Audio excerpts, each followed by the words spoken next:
Hey, good morning. We're here for another video. Looks like I might be doing these things more consistently. I find that I have a type of clarity in the early mornings. I'm sure the same might be true for you. Um, so far, my morning is going good. I'd say good. I've seen better days, but today was one of those days where you wake up and there's a headache that you're waking up to that you didn't even plan for. And today, that headache or the drama of the day was my internet. Now, I'm in New York City, so my service provider, internet service provider, is Spectrum. Right, a lot of people use them, and every other month or every other month, there's always something when you wake up, and for some reason it's very spotty. It's not working. You try to restart it, it's still not working. So I'm going through a little bit of that today, just trying to get that up in motion. But I said, you know what, let me not let that stop me from doing this. I don't need the internet for this. I need it to upload. So we'll see when this comes out. But all in all, if that's my only issue for the day, then I'm blessed, right? That's nothing to really get too uptight about. Now, if I had a workshop to give right now, and I've given a lot of early morning workshops, my demeanor would be very different. There would be no video, there would be no smile. There'd be me on the phone with a technician using maybe some different language, but no, kidding. But so the goal of these videos, as I may have mentioned before, is to come to them as unprepared as possible. Much different from my Better with Troy series, where the intention there really is to come armed with what I believe a valuable perspective, and kind of walk through that through a well thought out framework. This is a little bit more looser.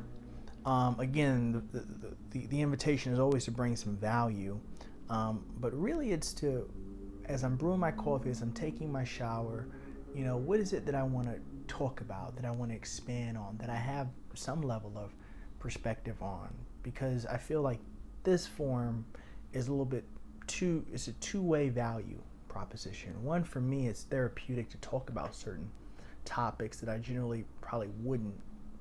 So just kind of that stream of consciousness is value for my own sense of clarity and understanding, but also maybe through that I'm able to bring some clarity and understanding to you, right? Maybe I see things from a point of view that you might find valuable. So that's the way I look at it. So I appreciate you for coming, and I appreciate you for staying. And I try to make these as concise as possible. If you call 7 to 10 minutes concise, but stick around. So the question of today is, where do you find peace? Where do you find peace? It's a good question. Where do you find peace? And I write these in my daily planner right next to my goals for the day, right? And I just kind of think of something and I just jot it down to say, okay, that's what I'm going to talk about. So where do you find peace? For me, I find peace in environments that are unpredictable. Now, that might seem kind of counterintuitive, so let me expand on that. I find peace walking through Central Park, Riverside Parks, different parks here in the city. I find peace walking through neighborhoods that I'm unfamiliar with, right? Ushering more on the safe side. I find peace exploring, journeying through new cities, whether here in the U.S. or outside. That's where I find peace. And in that point I made earlier, I said unpredictable environments. Whether you're talking about a park, a new neighborhood, a new city, there's a level of unpredictability there, right? You don't know what's about to happen. Now common knowledge or common thought is, well, if you go to a park, it is kind of static. There's not much going on. It's very peace and tranquil. But I would argue it's the total opposite. You got different birds all over the place making noises. You have squirrels scurrying at your feet. You have insects flying in your face. You can have a number of things happen to you in a park, right? There's a great drama going on in a park. There's a great drama going on in a new city. There's some drama going on in a new neighborhood that you're not familiar with, where you don't know the comings and goings. And that's great for me because I have a very active mind and imagination.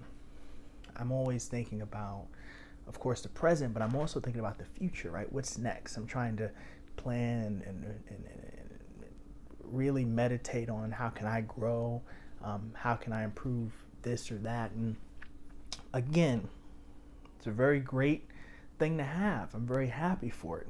I would want nothing other. But there's a cost to everything. And the cost of that is sometimes you need to take a step back and recharge your batteries. And for me, being in those unfamiliar places, journeying through those unfamiliar areas is very therapeutic, because what it allows for me, and I've realized this over time, is allows for me to remove the default thinking that I'm usually fitted on, and as a human being, begin to analyze and think about how can I adjust to this new environment. It takes my mind off of what it's generally on, and it's fitted to something new. So when I'm in the park, I'm trying to examine what type of bird is that? What am I seeing? I see some wind picking up. Is a storm coming? These are certain thoughts that I have. When I'm in a new city, it's the same thing. As a human being, I'm trying to figure out, is this a sketchy neighborhood? Who's that guy? Who's that gal? Is this a safe neighborhood? What's going on here, right? That's the leading question. What's going on here? And then that kind of leads into a sort of newer meditation that's a lot less severe and costly than what I by default am thinking about, right? When it's about me, when it's about personal, my life, where I want to be, I'm weighing pros and cons. I'm doing all this algebra. But when I'm thinking about things on simple terms, is as if like, am I in a safe neighborhood? Is what type of bird is that? How do I get from point A to point B? It's a lot less severe, right, than the former. So a lot of that brings me peace. Being in unpredictable areas. And by contrast, I took a trip not too long ago, maybe 2 years ago, maybe 3 years ago, to visit some family in South Carolina, and they got a bunch of land out there. And what I liked about it was obviously them. They were pleasant to see. It's been such a long time since I've seen them, and they've been wanting me to go out there for years. But one of the drawbacks was, again, it was a huge patch of land, and every single day was kind of the same thing. There was no spontaneity, there was no stimulation there. You just kind of sat there and just kind of on the rocking chair type of thing. And that was hard for me. By like day 2, day 3, I was ready to get going. I've also experienced that at kind of beachfronts, waterfronts. It's kind of the same thing, that there's not a lot of drama going on there. I think there's different strokes for different folks. I think, quite frankly, you need a little bit of both. But in terms of if I had a choice right now, right, if someone said, okay, well, I'm going to write you a check, where do you want to go, right? It'll probably be somewhere where it's more adventurous versus more tranquil. And that's really, for me, that's what brings me peace. Places where I'm able to get out of my head and onto a highway of learning something new, adjusting to a new environment, meeting new people, learning more about myself by proxy of new experiences. That's what brings me peace. So I'd be curious, within the comments, DM, what brings you peace? Are you more of the tranquil person, and why? Right? How do you know that? If you had the choice, would you take a more adventurous trip at this point, or something more relaxed? And did this recent pandemic kind of change your perspective on that? Are you more of looking for something more adventurous now, or would you just love a trip to a beach? Where are you at? Let me know. Talk soon.